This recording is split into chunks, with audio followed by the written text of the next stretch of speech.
Então nós vamos começar falando de retórica, dar uma pequena explicação, né, muito breve, uma explicação muito breve sobre o que é retórica encarada como arte e encarada como arte liberal dentro da tradição de educação clássica.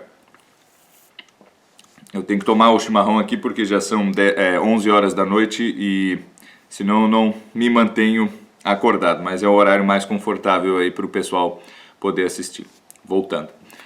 A retórica como arte liberal dentro da tradição de educação clássica. Nós temos 7 disciplinas que vêm já de uma tradição desde a antiguidade, mas que se definem no número de 7, numa antiguidade já tardia, para o início da Idade Média, com autores como Marciano Capella e Cassiodoro, principalmente.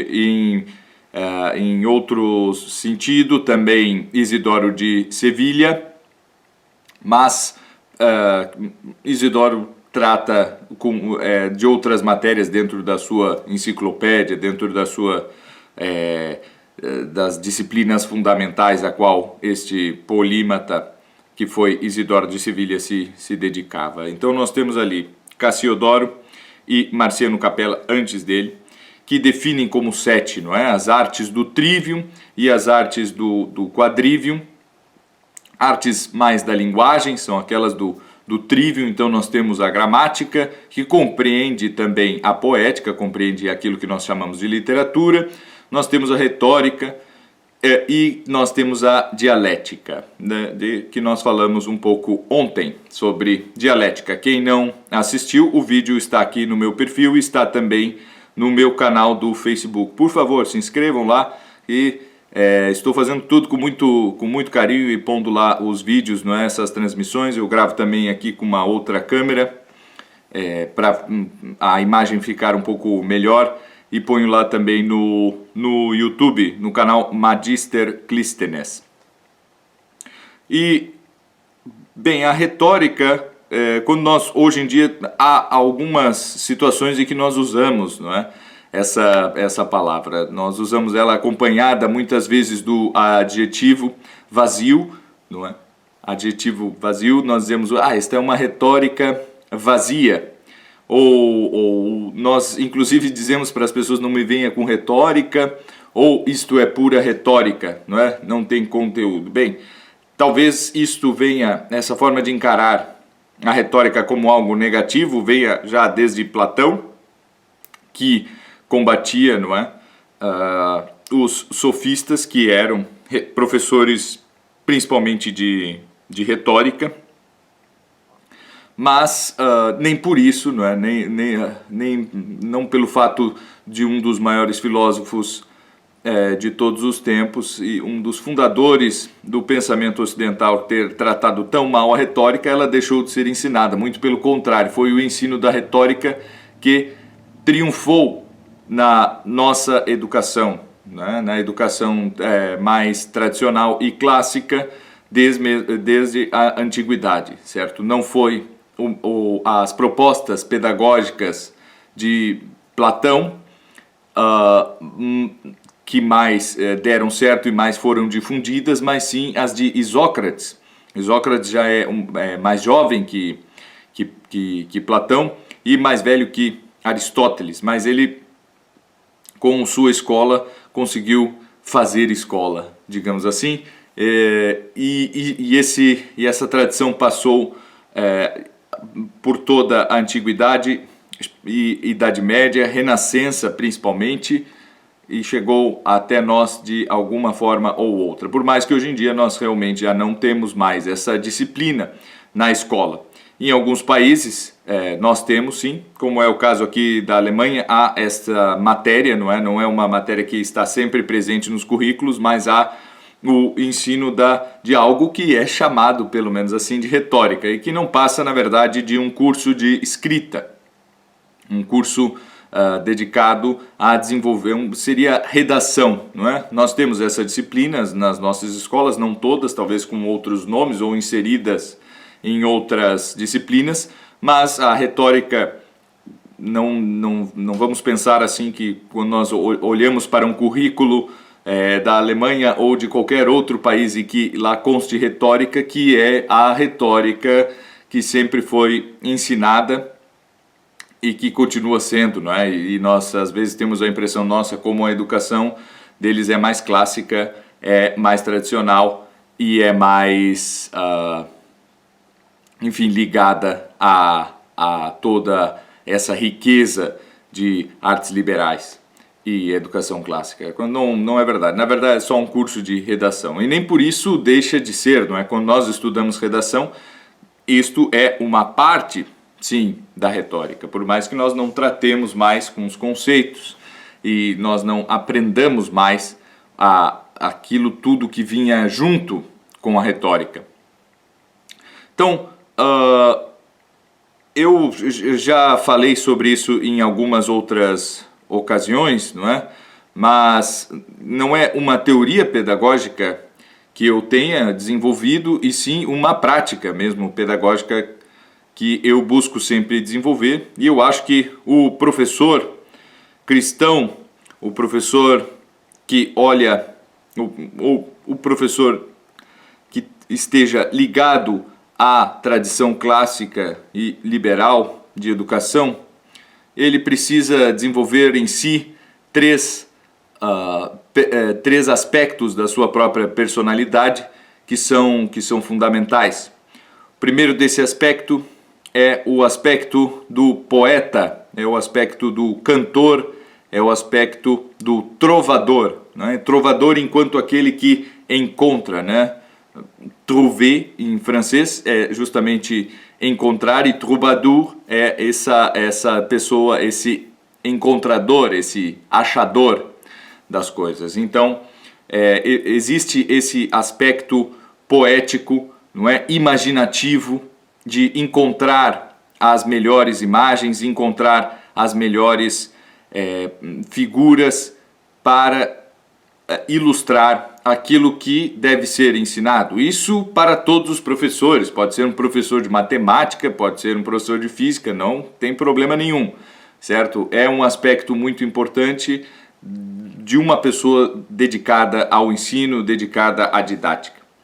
O segundo aspecto é justamente o aspecto do dialético, certo? Aquela pessoa que sabe fazer as perguntas certas depois de ter encontrado, certo? Depois de resolver-se como um trovador, como um encontrador, fazer as perguntas certas a tudo isso que foi encontrado, não é? Então, primeiro eu canto e depois eu faço as perguntas certas àquilo que eu cantei, para averiguar ali onde está a verdade. E para comunicar essa verdade é importante que eu seja como um retórico, como um orador romano, certo? Então eu tenho essa característica de trovador medieval, provincial, não é? Que eu tenho que buscar, eu como professor, eu digo eu, mas todos os professores, tenho essa característica do dialético grego, certo? De busca desenfreada e apaixonada pela verdade, busca incansável pela verdade através da dialética, e eu tenho depois que comunicar isso, porque senão de nada adianta, não é? O professor, ele é aquele que ensina e ensina a outros, e é importante que eu saiba a melhor forma de comunicar. E esta é a função da retórica, é como eu devo expressar aquilo que eu penso da melhor forma. E nós aprendemos isso muito instintivamente. Todas essas artes liberais, elas já são em certa medida instintivas, são todas coisas que nós já fazemos, certo? Nós já falamos, nós normalmente cantamos, certo? Nós temos essa vivência com a literatura. Nós contamos histórias, certo? Isto é a gramática. Nós questionamos uma história com a outra, nós questionamos uma informação que é nos passada com outra que também nos foi passada, e nós temos que confrontá-las, não é? Esse é o aspecto da dialética. E nós também precisamos comunicar essas ideias, certo? Porque se eu não comunicar, eu não tenho como ter uma resposta de outras pessoas, e quem confia no próprio juízo são somente os loucos, certo? Então eu preciso realmente comunicar da melhor forma possível aquilo que eu encontrei, aquilo que eu dialoguei, que eu questionei, e então é assim que funciona a retórica. Bem, retórica não é oratória, a oratória faz parte da retórica, a oratória faz parte da retórica naquilo que em retórica nós chamamos de ação, de actio, certo? Que é justamente a performance, é a impostação que eu uso na voz, não é o tom de voz, é a forma como eu respiro, a forma até mesmo como eu me apresento perante as pessoas que me estão ouvindo. E isso é oratória, e é uma pequena parte da retórica. A retórica é muito mais que isso, e ela nos exige muito mais atenção e muito mais estudo. Nós temos sempre a retórica relacionada também com a moral, não é? No momento em que se começa a estudar retórica, é importante também que nós vejamos e revisemos tudo aquilo que são os preceitos morais pelos quais nós nos guiamos, que nós examinemos a nossa consciência, né? A partir disso, Quintiliano, talvez o maior professor de retórica que já tenha vivido, não é, já depois de Cristo, no século I, o segundo depois de Cristo, ele define o retórico como aquele homem bom que é perito, que é especialista em dizer as coisas. Então não basta ser um especialista em dizer, é preciso ser bom.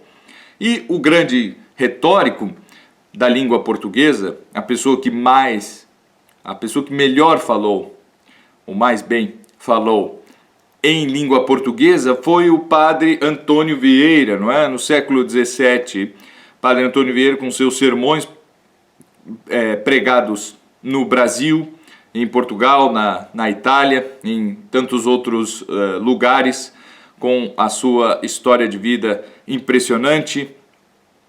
Ele foca muito nisso, não é? No Sermão da Sexagésima, por exemplo, que é um verdadeiro tratado de retórica, que eu aconselho a todos aqueles que queiram começar a entender do que se trata a retórica, a leitura deste sermão, não é? Que no original está no português.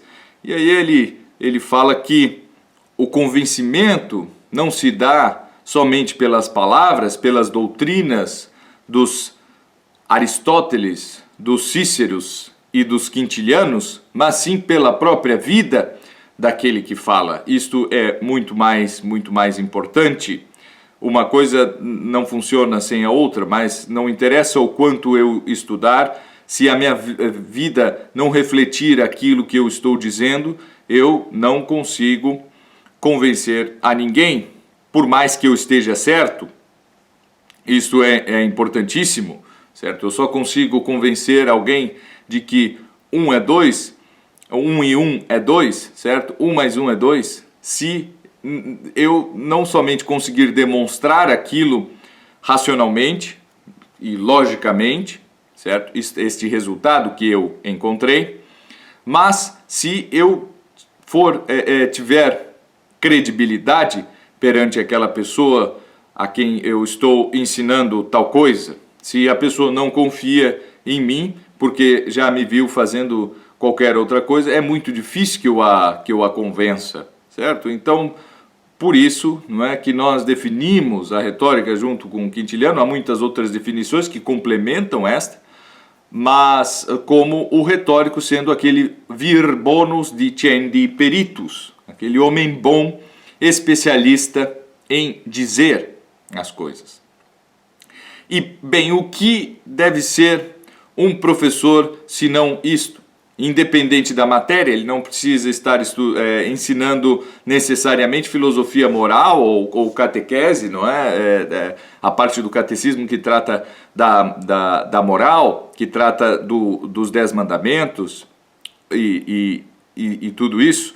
Ele não precisa estar dando aula de moral e cívica na escola ou qualquer coisa assim. Ele precisa simplesmente ser professor, estar ensinando, e os alunos aprenderão a partir do momento em que eles confiarem no professor, porque a vida toda daquele professor reflete o ensinamento que ele está passando, não é? Ele não está dizendo alguma coisa da boca para fora. Isso parece ser muito óbvio, certo?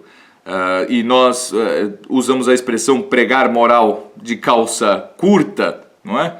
E é justamente esse não pregar a moral de calça curta que nós buscamos enquanto professores, não é? Enquanto qualquer pessoa que se dedica a alguma atividade didática, nós buscamos justamente não pregar moral de calça curta.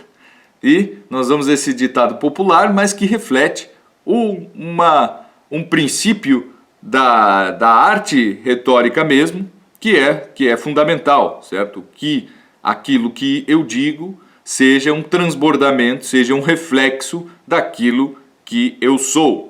Mas também não adianta, e por que então eu devo estudar? Eu só preciso ser bom, andar na linha, e assim eu convencerei todas as pessoas, não é?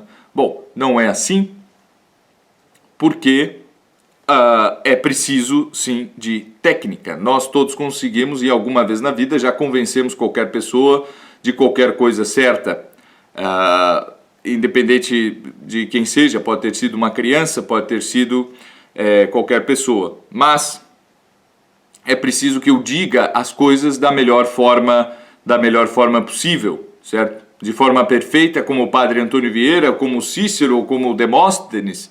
Talvez nós não consigamos, mas o esforço contínuo para dizer as coisas benditas, certo? Benditas, para bem dizer, é necessário quando nós queremos nos aprimorar enquanto professores, enquanto uma pessoa que tem a incumbência de ensinar qualquer coisa, seja uma disciplina dita exata, certo? Uma disciplina dita científica, sejam disciplinas humanas. Isso é fundamental, não é? Então eu preciso conhecer as regras para melhor falar. Isto não está somente no tom de voz, isso não está somente na respiração que eu uso, isso não está somente em evitar gaguejar, evitar tropeços, evitar erros de ortografia. Isto está em escolher frases mais longas, em escolher repetições, em escolher frases com poucos elementos, com uma sonoridade mais forte, com uma sonoridade mais branda. Tudo isso faz parte da retórica. Está a arte retórica ali para nos ensinar a escolher quais são as comparações que eu possa fazer. Enquanto figuras de linguagem, quais são as metáforas para melhor expressar aquilo que eu penso. Tudo isso faz parte da retórica. A retórica não é uma técnica de vendas.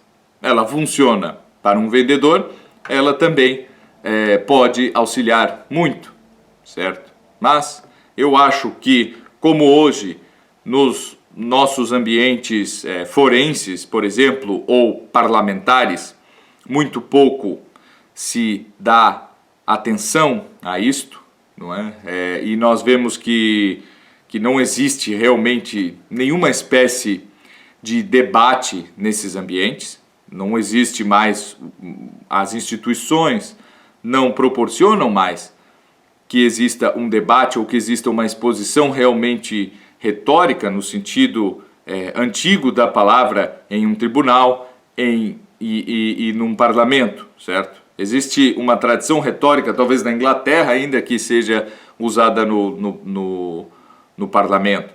Mas, em geral, não só no Brasil, mas como em muitos outros lugares, não é isso que acontece, não é? O que acontece é que as pessoas simplesmente vão lá, falam, elas são rebatidas, normalmente por pessoas que discordariam de qualquer forma delas, não é?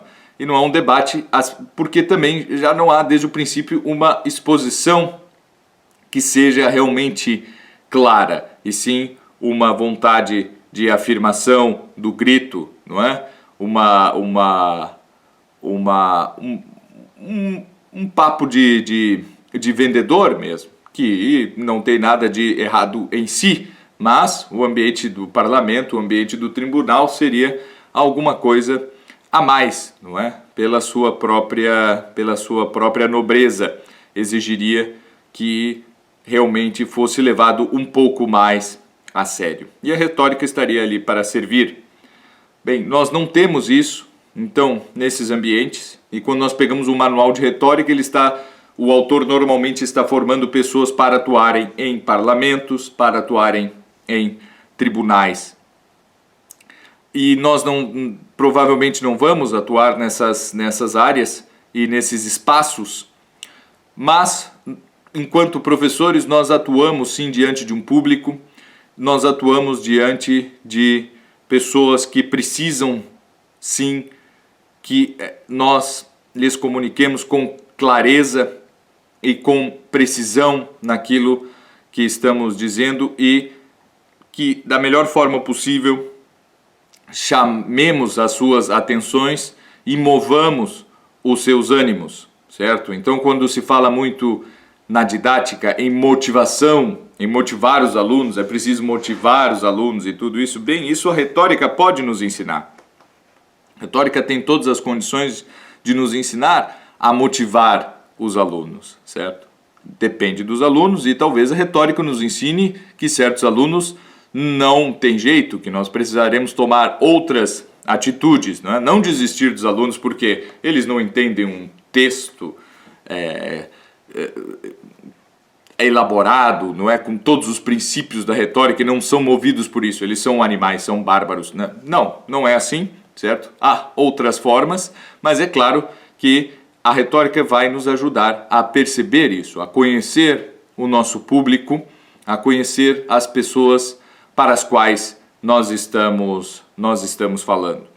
Isso é muito difícil fazer agora aqui, por exemplo, tem alguns de vocês que eu vejo os nomes aparecer aqui que eu conheço pessoalmente e alguns eu tenho certeza que não tem nenhum interesse nesse assunto, certo? E eu procuro às vezes, não é, conforme vão subindo os nomes ali, bom, o que será que eu posso falar aqui de retórica para agradar o fulano? Ou para agradar não, mas para convencer de que talvez seja muito interessante que ele busque esse tipo de conhecimento e busque algumas fontes para adquirir esse tipo de habilidade, esse tipo de arte, não é? Fora isso, falar na internet é sempre muito complicado, não é? Nós temos, na verdade, o retorno depois de quem ouviu. A gente nunca sabe quem ouvirá. Então nós falamos, na verdade, sempre no escuro. E usar retórica na internet é bastante complicado. Mas, sempre lembrando, né, retórica é algo que nós fazemos normalmente. Quando um professor, por exemplo, dá o exemplo, na aula de física, dá um problema a ser resolvido pelos alunos com personagens da série mais vista nas últimas semanas, certo? Ou quando dá algum exemplo de algum filme ou de algum jogo de videogame ou qualquer coisa assim.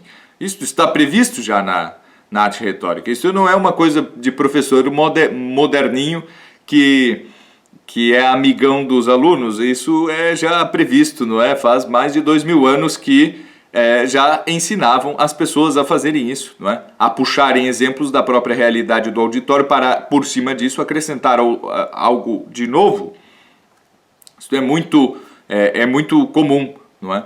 Então, nós nos impressionamos muito quando vemos tratados antigos de retórica e vemos que ali estão diversos princípios e diversas técnicas de aprimoramento da linguagem que hoje em dia são conhecidas como técnicas de vendas, técnicas de marketing, técnicas enfim, de oratória, técnicas de programação neurolinguística, ou seja lá o que for, não é?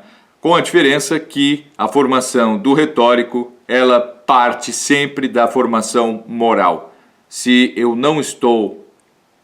próprio não estou convencido de algo, né, eu não devo tentar convencer os outros.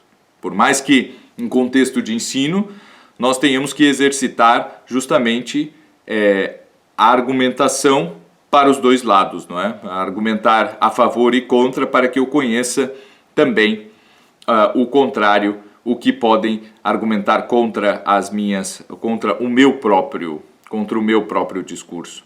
Então, o que eu tinha para dizer sobre isso especificamente é que para um professor, para alguém dedicado à atividade didática, a retórica tem muito a nos ensinar, não é? E valeria a pena que realmente toda a pessoa que se defrontará algum dia, está se formando para algum dia enfrentar uma sala de aula, enfrentar um grupo de alunos, estudasse retórica para dominar melhor a sua forma de dizer as coisas, não é? As melhores formas e as formas mais apropriadas de transmitir qualquer ideia, de expor qualquer assunto. Isto é a arte retórica que nos dá.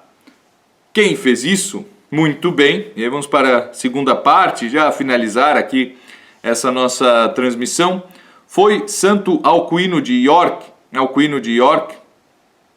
que viveu no final do século VIII, início do século IX, não é? Morreu bem nos primeiros anos do século IX. E foi professor, nada mais, nada menos, do que do imperador Carlos Magno.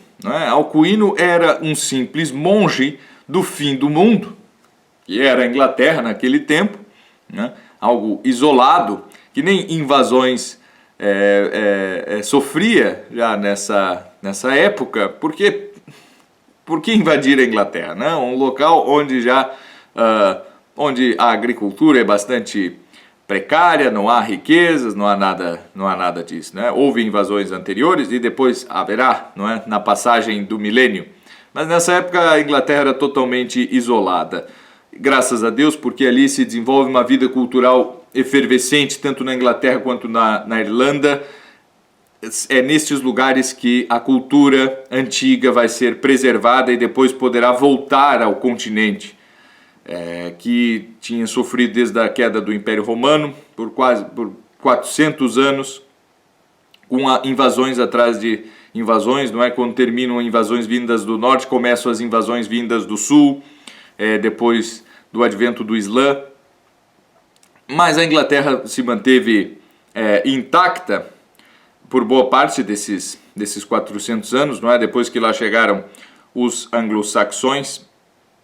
Depois da vinda dos anglo-saxões, viveu alguns séculos de paz, digamos assim. E é nessa Inglaterra que nasce Alcuino de York, e uma vez aquele monge estudioso, com seus livrinhos, né, com seus papiros, né, e digamos assim, livrinhos. Se uma pessoa tinha muitos livros, ela tinha, sei lá, 4 ou 5, mas Alcuino tinha lido muito e está a caminho de Roma, numa viagem a Roma, e por acaso no caminho encontra-se com o imperador Carlos Magno. Nessa época ainda não era imperador, era só o rei dos francos, e conversa com aquele nobre, certo, analfabeto, um gênio militar, mas sem cultura nenhuma, e conversa com ele e é convidado então para não somente ser o professor na sua corte, no seu palácio, na escola do seu palácio, como também o seu tutor pessoal. E Alcuino, então, esse monge inglês, ele vai com Carlos Magno, junto com Carlos Magno, para o que hoje é um pedaço da França e outro pedaço da Alemanha, vai para Aachen, que está ali na fronteira da Alemanha com a Bélgica, e vai para outros lugares também. E ali ele instrui Carlos Magno nas artes liberais, não é? Ele se torna um conselheiro particular quanto a assuntos culturais do Império Carolíngio e professor particular do próprio Carlos Magno, não é? E ele escreve para o ensino, não é, do próprio imperador alguns textos que são brilhantes em forma de diálogo, não é? Segue a tradição que já remontava à Grécia, passava por Cícero no Império Romano, Santo Agostinho, e nunca cessou de escrever em forma de diálogo, não é? Principalmente quando são textos didáticos. E são 3 diálogos, 2 desses diálogos tem por interlocutores o próprio Alcuino, chamado de Magister Albinus. Era uma prática comum dar nomes latinos para os alunos, não é? Então, estava ali numa aula de latim, era bom que todos recebessem algum nome clássico, já algum nome já pré-existente na literatura, para que se pudesse declinar e tudo isso, né? Por mais que Carlos Magno não era chamado de Carolus, e sim de David, Rex David, né? Era o apelido dele ali no contexto de sala de aula junto com um Alcuino. E havia outras pessoas também que participavam e cada um tinha o seu apelido. E há trechos impressionantes desses diálogos, não é? Onde nós vemos que não se trata somente de um catecismozinho de perguntas e respostas, não é? O que é um substantivo? Um substantivo é isso. O que é um adjetivo e tal, não é? E depois na retórica, o que é uma metáfora, não é? O que é uma anáfora, né? Ensinando as figuras. Isso não é somente isso, mas há realmente uma interação muito grande, não é? Eu postei, quando eu divulguei essa nossa transmissão ali, um trecho que é justamente isso. Eu peguei a esmo, porque quase todo ele, tudo que tu pegar ali vai estar excelente, mas ele pergunta o que é um sofisma, não é? E o Alcuino, ele não diz assim, um sofisma é isso e dá a definição de sofisma. Ele primeiro diz, eu não posso dizer, não é? Eu não posso dizer. Então Carlos Magno pergunta, mas por que não? Não, porque nós não somos iguais, nós não estamos em pé de igualdade.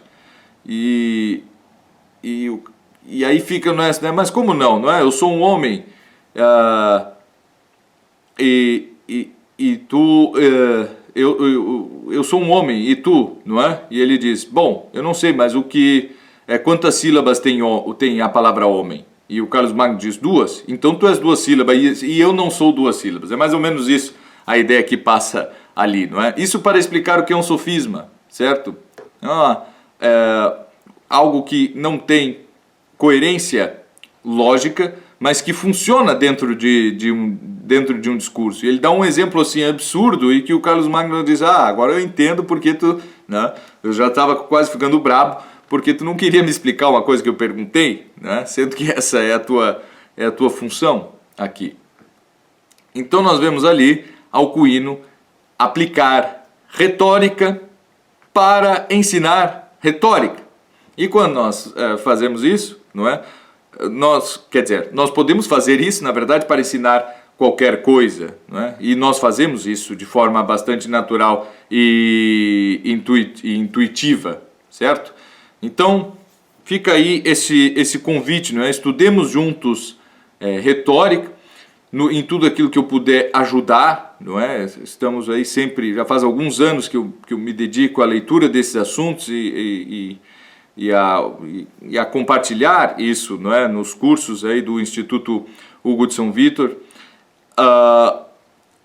E fico aberto aí para todos aqueles que quiserem se aprofundar, conhecer um pouco mais sobre essa maravilhosa disciplina, bem como todas as outras disciplinas liberais. Fico disponível para que nós conversemos aí uma hora dessas. Agradeço a todos. Mais uma vez, visitem a página do Instituto Hugo de São Vítor, Instituto Hugo de São Vítor, e nas mídias sociais também, então hugodesaovitor.org, e procurem aí no Instagram, Facebook, YouTube, Hugo de São Vítor, Instituto Hugo de São Vítor. E fiquem por dentro da programação do Congresso de Educação Clássica que acontecerá no dia 30 de novembro em Porto Alegre. Muito bem, muito obrigado a todos, uma boa noite e até a próxima.